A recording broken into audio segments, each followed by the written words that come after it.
Hello student, कैसे हैं आप लोग? होप सब बढ़िया, सब खैरियत। हम लोग क्लास 11th में इकोनॉमिक्स में दो इसके discipline such as micro economics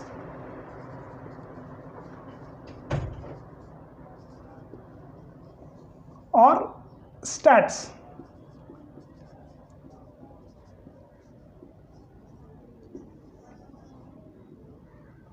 paper complete कर चुके थे। अब क्लास 12th में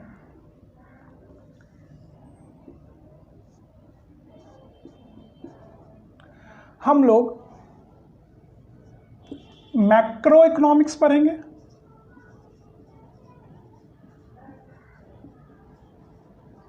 और इंडियन इकोनॉमिक डेवलपमेंट पढ़ेंगे।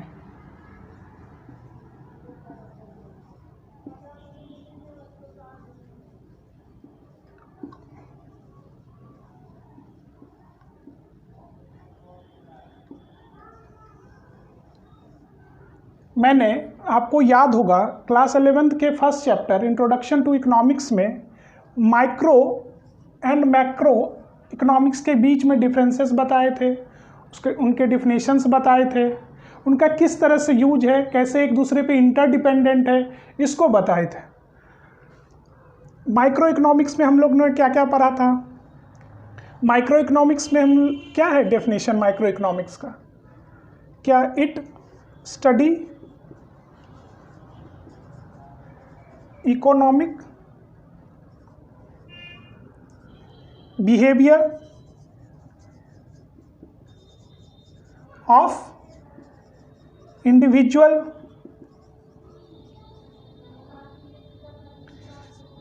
इकोनॉमिक वेरिएबल्स और यूनिट्स और ये कैसा व्यू देता है इकोनॉमिक्स का? नीचे से ऊपर तक, यानी एक ग्रास रूट लेवल से अपहिल तक का ये एक्सप्लेनेशन देता है। फॉर एग्जांपल, तो इसको लिख सकते हैं, it is upside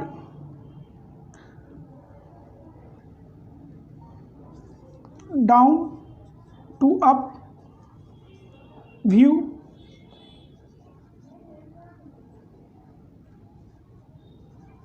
of economics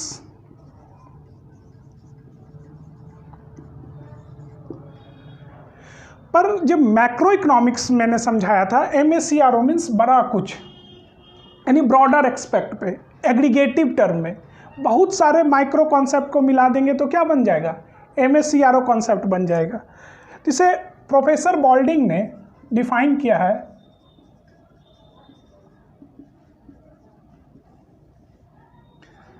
आप डेफिनेशन में प्रोफेसर का नाम कोट करिएगा तो डेफिनेशन इम्फैटिक बन जाएगा कि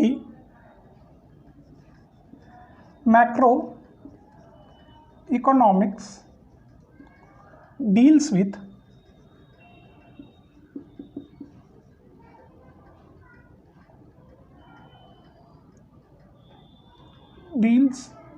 not with individual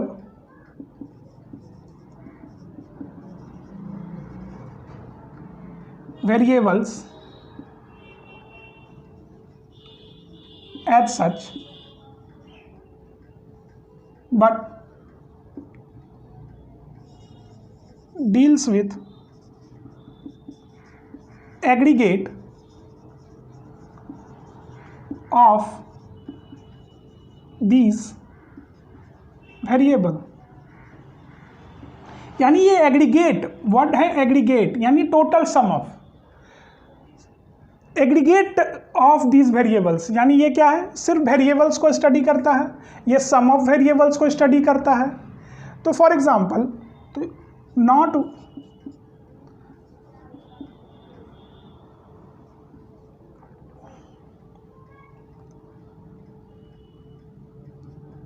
individual income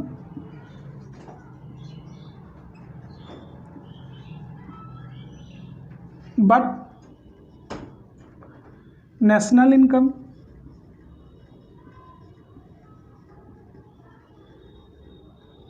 not with individual output but national output.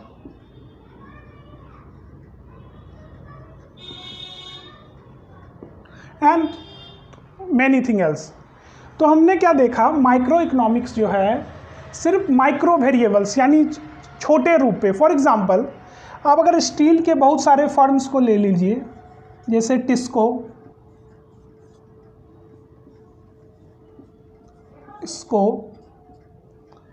Bokaro, Jindal,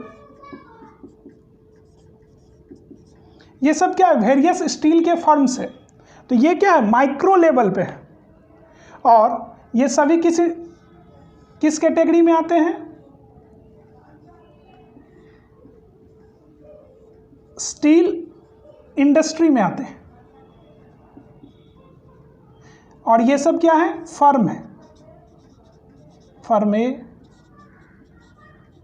B, firm C. तो जब सिर्फ हम एक यूनिट को स्टडी करते हैं तो ये केस स्टडी होता है माइक्रो इकोनॉमिक्स का।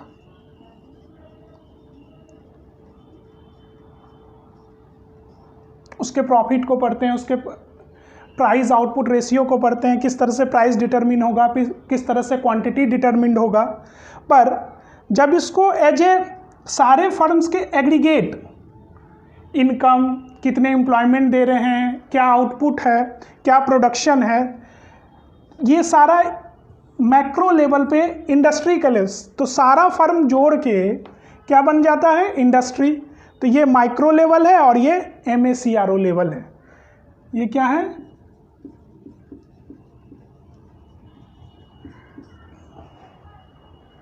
तो यहां तक नोट कर ले स्टूडेंट, फिर आगे मैं बढ़ूंगा।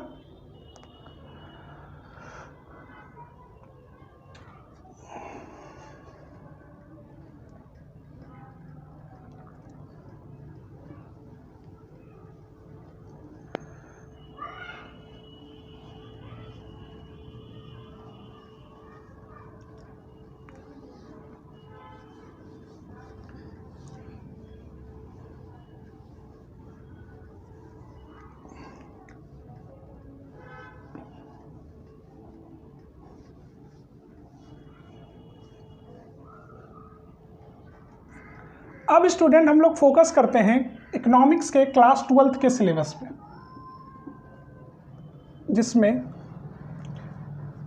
हम लोगों को मैक्रो इकोनॉमिक्स है,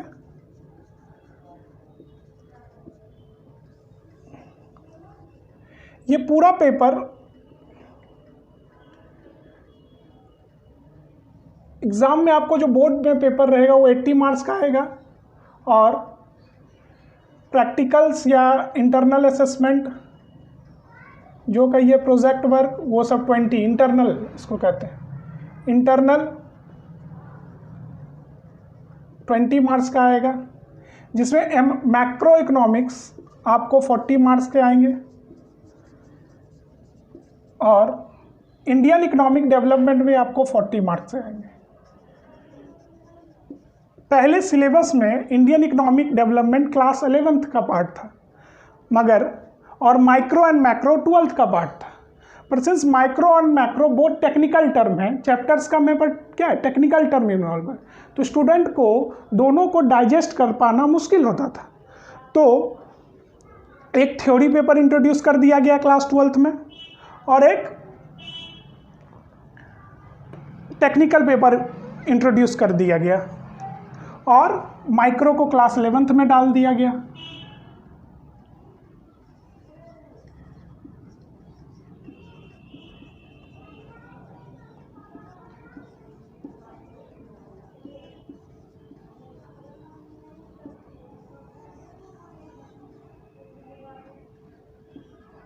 ये 40 मार्क्स के chapter.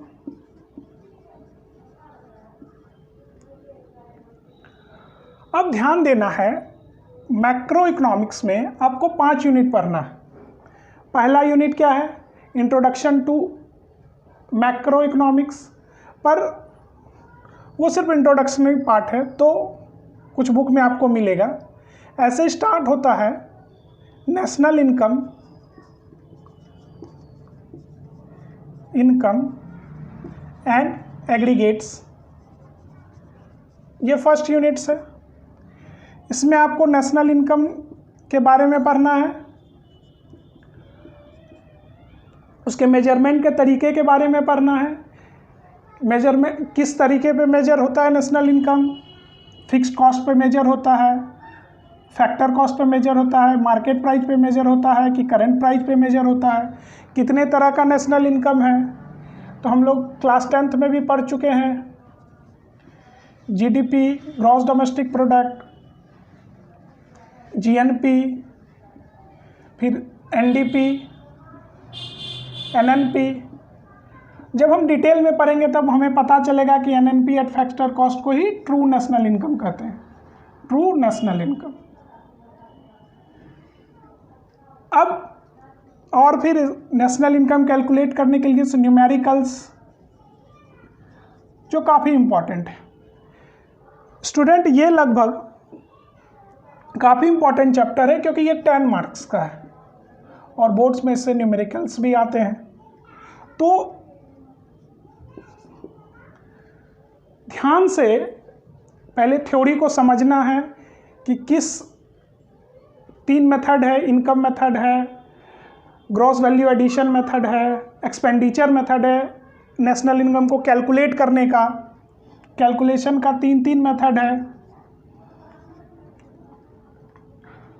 Gross value addition method, expenditure method,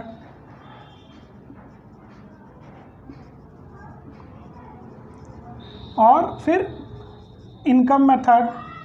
तो इसमें क्या क्या चीज़ इंक्लूड होगा, क्या क्या चीज़ इंक्लूड नहीं होगा, ये सारे टर्मिनोलॉजी को दिमाग में अच्छे से हटाना पड़ेगा, तब जाके हम लोग से न्यूमेरिकल सॉल्व होगा। अगर आपका थ्योरी क्लियर नहीं है तो न्यूमेरिकल में दिक्कत आएगा, इस बात का ध्यान रखें। फिर दूसरा यूनिट है केन्सियन इकोनॉमिक का जो पार्ट है। किन्स क्या है? Father of economics. तो किन्स क्या है? Theory of income, output and employment. Theory of income, output and employment. तो हम जानेंगे कि किसी भी कंट्री में क्या क्या फैक्टर जो है वो इनकम, आउटपुट और एम्प्लॉयमेंट, यानी देश में अगर फुल एम्प्लॉयमेंट चाहिए तो क्या क्या करना पड़ेगा, अगर अंडर एम्प्लॉयमेंट है तो उससे कैसे उभरेंगे, इन सारी बातों का ध्यान रखना पड़ेगा। फिर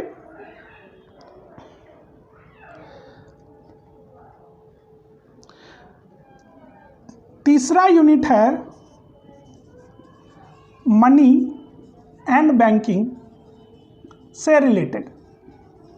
अब इसमें हम लोग को पढ़ना है मनी के बारे में, टाइप्स ऑफ मनी के बारे में, कितने तरह के money, M0, M1, M2, M3 and M4 type से। वेलोसिटी ऑफ मनी के बारे में, मनी का क्या क्या फंक्शन है, मनी क्या है, money is what money does, money क्या जो करता है वही मनी है, ठीक है। और ये तो theory of income and employment, ये 10 मार्क्स का, ये भी 10 मार्क्स का है। और मनी एंड बैंकिंग में फिर दूसरा जो है बैंकिंग से रिलेटेड, इसमें हमें क्या पढ़ना है? सेंट्रल बैंक का फंक्शन पढ़ना है, कैसे ये रेगुलेटरी बॉडी की तरह काम करता है, सारे कॉमर्शियल बैंक को मॉनिटर करता है। कॉमर्शियल बैंक का फंक्शन पढ़ना है, कॉमर्शियल बैंक का क्या क्या फंक्शन है। सबसे important credit creation bye commercial bank पढ़ना है, इससे एक क्वेश्चन रहता है, क्रेडिट कैसे कॉमर्शियल बैंक क्रेडिट को क्रिएट करता है। हम लोग इसमें CRR पढ़ेंगे कि कैसे CRR, किन्स का मल्टीप्लायर थ्योरी पढ़ेंगे, वो उसमें भी न्यूमेरिकल्स होता है कि कैसे बैंकिंग सिस्टम में 1 रुपया अगर CRR 25% है तो कैसे 4 गुना बन के निकलेगा। तो ये सब चीज़ हम लोग समझेंगे डिटेल्ड में। तो मनी एंड बैंकिंग बच्चों आपका 6 मार्क्स का है। फिर अब आते हैं नेक्स्ट यूनिट,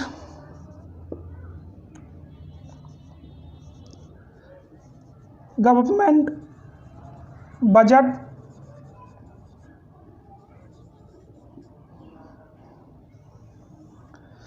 इसमें हम लोग पढ़ेंगे कि गवर्नमेंट के बजट के बारे में, कि बजटरी प्रोसेस क्या है, बजट में डेफिसिट क्या है, कैसे कंट्रोल करेंगे, सरप्लस बजट क्या होता है, डेफिसिट बजट क्या होता है, ये सब डिटेल्ड में पढ़ेंगे। What do you mean by surplus budget? सरकार जब बजट पेश करती है, या डेफिसिट बजट, तो डेफिसिटरी बाय नेचर होता है इंडियन बजट, तो वो क्यों होता है उसे डिटेल में पढ़ेंगे। फिर लास्ट जो है ये आपका इंटरनेशनल इकोनॉमिक्स का पार्ट है, that is balance of payment and foreign exchange के बारे में पढ़ेंगे कि रुपया का दर डॉलर के रिस्पेक्ट में कितना है, तो वो सब चीज़ डिटेल में पढ़ेंगे। यानी क्या पढ़ेंगे? फॉरेन एक्सचेंज के बारे में, फॉरेन एक्सचेंज पैरिटी जो भी कहें, और बैलेंस ऑफ पेमेंट के बारे में, तो इसके बारे में भी पढ़ेंगे। तो मैक्रो जो है, MSCRO जो है, ये टेक्निकलिटीज़ है, इसको समझना पड़ेगा बच्चों। समझ के अच्छे तरीके से, जैसे आप साइंस पेपर पढ़ते थे 10th में, उसी तरह से इसको टाइमली अच्छे से हर एक कॉन्सेप्ट को दिमाग में डालना है, फिर तभी उसके न्यूमेरिकल्स बन पाएंगे, इस बात को ध्यान रखें। अब आते हैं अपने नेक्स्ट पेपर में। ये 6 मार्क्स का हो गया, ये आपका भी 6 मार्क्स का होगा, और ये भी आपका 6 मार्क्स का होगा। यहाँ पे ध्यान देना है, इसमें 2 चैप्टर है, foreign exchange and balance of payment. तो ये यूनिट, तो 5 यूनिट हो गए। पहला यूनिट 10 मार्क्स का, दूसरा यूनिट केंसियन इकोनॉमिक्स का पार्ट है, ये भी 10 मार्क्स का। ये अब जब आगे चल के इकोनॉमिक्स लीजिएगा, ये 2 चैप्टर हमेशा रहेंगे। बैंकिंग, मनी एंड बैंकिंग है, ये फिनेंशियल इकोनॉमिक्स के तहत आता है, ये भी MSCRO इकोनॉमिक्स का ही पार्ट है। गवर्नमेंट बजट, कैसे गवर्नमेंट डेफिसिट बजट पेश करती है, सरप्लस बजट है, उसको ध्यान रखना है। Foreign exchange and balance of payment को समझना है, ठीक ना। ट्रेड डेफिसिट सभी यहीं से समझ में आएगा। अब आते हैं इंडियन इकोनॉमिक डेवलपमेंट में। अब इंडियन इकोनॉमिक डेवलपमेंट जो टोटल इसमें 5 यूनिट है, सॉरी टोटल इसमें 3 यूनिट है, पर उसमें जो उसके सब चैप्टर्स है, सब यूनिट्स हैं, वो काफ़ी ज़्यादा है। तो हम लोग ये पहले भी बहुत चीज़ 9th-10th लेवल पे पढ़ चुके हैं, जैसे अनएम्प्लॉयमेंट के बारे में, तो ये ज़्यादा दिक्कत नहीं करेगा। जैसे पहला यूनिट है डेवलपमेंट,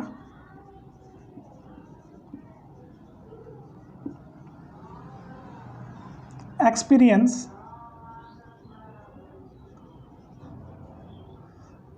आफ्टर 1947 से 1990 तक, या 1990 तक पढ़ना है। फिर इकोनॉमिक रिफॉर्म पढ़ना है,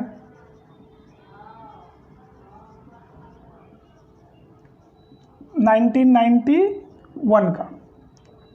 हमको पता है दोस्तों कि इकोनॉमिक रिफॉर्म आया था देश में 1991 में। उस समय कौन फाइनेंस मिनिस्टर थे? डॉक्टर मनमोहन सिंह।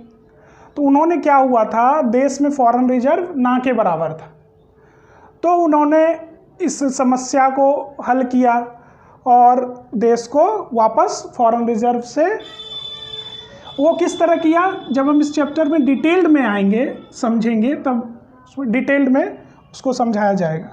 फिर इसमें बहुत सारे सब चैप्टर्स हैं, तो इसको बाद में देखा जाएगा जब इसको सुचारू रूप से हम लोग पढ़ेंगे। दूसरा यूनिट है इसमें करंट चैलेंजेज ऑफ इकोनॉमी, जैसे पॉवर्टी है, अनएम्प्लॉयमेंट है,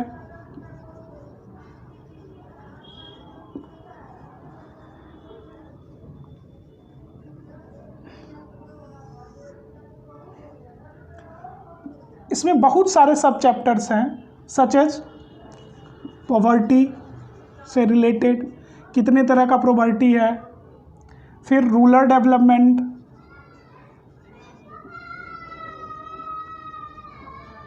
डेवलपमेंट से रिलेटेड, इसमें लैंड टेन्योर सिस्टम ये सब पढ़ेंगे। ह्यूमन कैपिटल फॉर्मेशन कि ह्यूमन को कैसे उसका स्किल बढ़ा सकते हैं, स्किल्ड और नॉन स्किल्ड लेबर का कॉन्सेप्ट समझेंगे।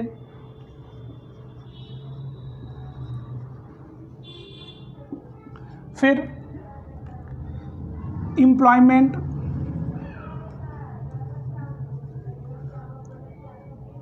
अनएम्प्लॉयमेंट के बारे में पढ़ेंगे, कितना टाइप्स ऑफ अनएम्प्लॉयमेंट है, कैसे इसको दूर कर सकते हैं। इन्फ्लेशंस के बारे में पढ़ेंगे, cost push inflation, demand pull inflation, inflation के टाइप पढ़ेंगे, क्रीपिंग इन्फ्लेशन किसको कहते हैं, हाइपर इन्फ्लेशन किसको कहते हैं। तो ये सारे सिचुएशन को हम लोग पढ़ेंगे। फिर इंफ्रास्ट्रक्चर से रिलेटेड, स्ट्रक्चर किस तरह डेवलपमेंट में काम आता है, जैसे रोड हुआ, डैम्स हुआ, स्कूल्स हुए, हॉस्पिटल्स हुए। और फिर लास्ट में जो हम पढ़ेंगे इन्वायरमेंट एंड सस्टेनेबल डेवलपमेंट। इस बात का ध्यान रखें, लास्ट में क्या है, ये सस्टेनेबल डेवलपमेंट है,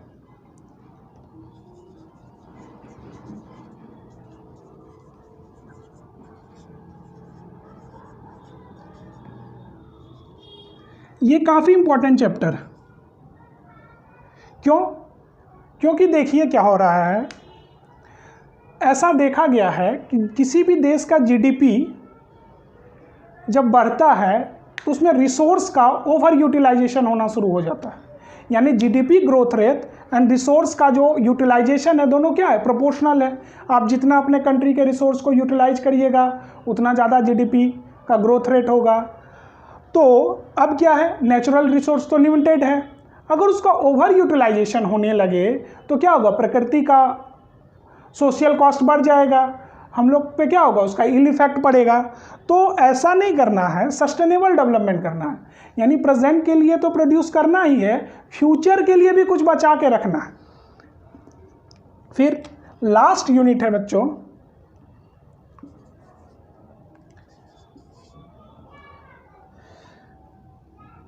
development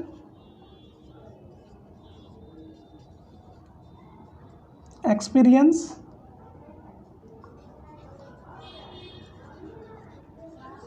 of India and neighbours.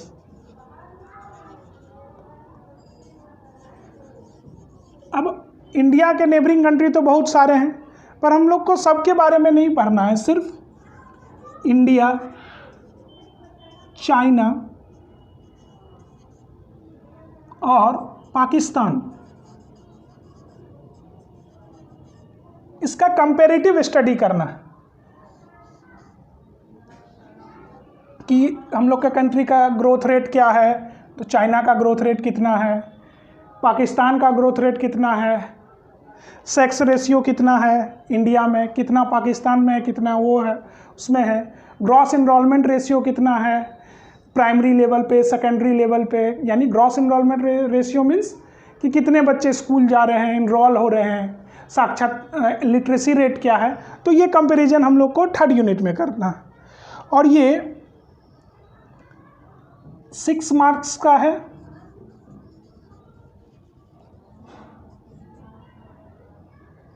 ऊपर वाला जो यूनिट है चैलेंजेस, ये सबसे ज़्यादा 22 मार्क्स का है और काफ़ी इम्पॉर्टेंट है, और पहला वाला 12 मार्क्स का है। अब फर्स्ट यूनिट जो है डेवलपमेंट एक्सपीरियंसेस 1947 से 1919, तो उस समय देश में क्या होता था, प्लानिंग कमीशन होता था। प्लानिंग कमीशन पर 1950 के बाद तो जितने भी प्लानिंग कमीशन हैं तो उसमें क्या रोड मैप था, तो सारे प्लानिंग कमीशन के बारे में पढ़ना है कि किस पे ज़्यादा जोर दिया गया, किस प्लानिंग कमीशन में किस पे जोर था। फिर अब क्या है, प्लानिंग कमीशन को रद्द कर दिया गया है और उसके साथ ही क्या चलाया जा रहा है, नीति आयोग है, ठीक। प्लानिंग कमीशन के चेयरमैन कौन हुआ करते थे? देश के प्राइम मिनिस्टर। और फिर करंट चैलेंजेज ऑफ इकोनॉमी, ये एप्लीकेशन है इंडियन इकोनॉमी का। हम इकोनॉमिक्स को आर्ट्स इसलिए कहा जाता है कि वो सोसाइटी के प्रॉब्लम को डील करता है, उसका सॉल्यूशन प्रोवाइड करता है। तो इसलिए हम poverty, rural development, human capital formation को कैसे बढ़ाएं, यानी अनस्किल्ड लेबर को स्किल कैसे करें, इन्फ्लेशन को कैसे ख़त्म करें, महंगाई दर को कैसे कंट्रोल करें। इन्फ्लेशन को ख़त्म करना कोई नहीं चाहता, थोड़ा सा इन्फ्लेशन, थोड़ा सा महंगाई होना भी चाहिए, नहीं तो क्या करेंगे हम लोग को कोई भी सामान, मान लेते हैं ये मार्कर है, ये हम सोचेंगे कि आज ले लेते हैं नहीं तो कल महंगा हो जाएगा। अगर ये डर नहीं रहेगा तो हम लोग क्या करेंगे, अपने डिमांड को पोस्टपोन करते चले जाएंगे। जब पोस्टपोन करते चले जाएंगे तो क्या होगा, मार्केट डिमांड गिर जाएगा। मार्केट डिमांड गिरेगा तो क्या होगा, उसका सप्लाई उस गुड्स का घट जाएगा। सप्लाई घट जाएगा तो क्या होगा, तो जो सप्लाई कौन करता है, producer, land, labour, capital, entrepreneur, ये सबको जो मिलने वाला उसका फैक्टर पेमेंट है वो नहीं मिलेगा, और इकोनॉमी धीरे धीरे क्या होगा, जीडीपी ग्रोथ रेट पे असर पड़ जाएगा। इसलिए थोड़ा बहुत इन्फ्लेशन भी ज़रूरी है। तो इसको हम लोग डिटेल में पढ़ेंगे। अब टाइप्स ऑफ इन्फ्लेशन है इसमें, कॉस्ट पुश, डिमांड पुल। फिर इंफ्रास्ट्रक्चर देखेंगे, कैसे बैंकिंग सेक्टर को कैसे कर सकते हैं, एग्रीकल्चर सेक्टर को कैसे ग्रूम कर सकते हैं। फिर रोड्स, डैम्स, हाईवे, ये सब को कैसे, इकोनॉमी को कैसे हेल्प करता है ये आगे बढ़ने में। फिर इन्वायरमेंट एंड सस्टेनेबल डेवलपमेंट, ये सबसे इम्पॉर्टेंट टॉपिक है कि सिर्फ डेवलपमेंट करने से नहीं होगा, सोशल कॉस्ट ऐसा ना हो कि हम केमिकल फैक्ट्री बीच शहर में लगा दिए, जितना लोगों को एम्प्लॉयमेंट मिलना था उससे ज़्यादा लोगों को बीमार हो रहे हैं उससे, यानी सोशल कॉस्ट ज़्यादा नहीं हो जाए, इकोनॉमिक कॉस्ट से, इस बात का भी ध्यान रखना है। और डेवलपमेंट एक्सपीरियंस ऑफ नेबर, इसमें कंपैरिजन करना है बस कि इंडिया का क्या ग्रोथ रेट है, चाइना का क्या ग्रोथ रेट है, कंपैरिजन में पाकिस्तान का क्या ग्रोथ रेट है, लिटरेसी रेट को कंपेयर करना है, ठीक। ट्रेड क्या है, ट्रेड डेफिसिट क्या है किसके बीच में। तो अपने बच्चों सिलेबस को अच्छी तरह से ग्रैस्प करें, और फिर हम लोग आराम से MSCR इकोनॉमिक्स को पहले लेंगे और आराम से आगे की ओर बढ़ते चले जाएंगे। इंडियन इकोनॉमिक्स को मैक्रो इकोनॉमिक्स में जो पहला चैप्टर है, नेशनल इनकम एंड एग्रीगेट्स, जो भी है उसको डिटेल्ड में पढ़ना है और आराम से पढ़ना है। इसमें न्यूमेरिकल्स भी हैं, तो थ्योरी को डेली बेसिस पे पढ़ना है और तभी न्यूमेरिकल्स बन पाएंगे। चलो स्टूडेंट, अब हम लोग ये क्लास को समाप्त करते हैं। बाकी हम लोग अगली क्लास में national income and aggregates start करेंगे। धन्यवाद।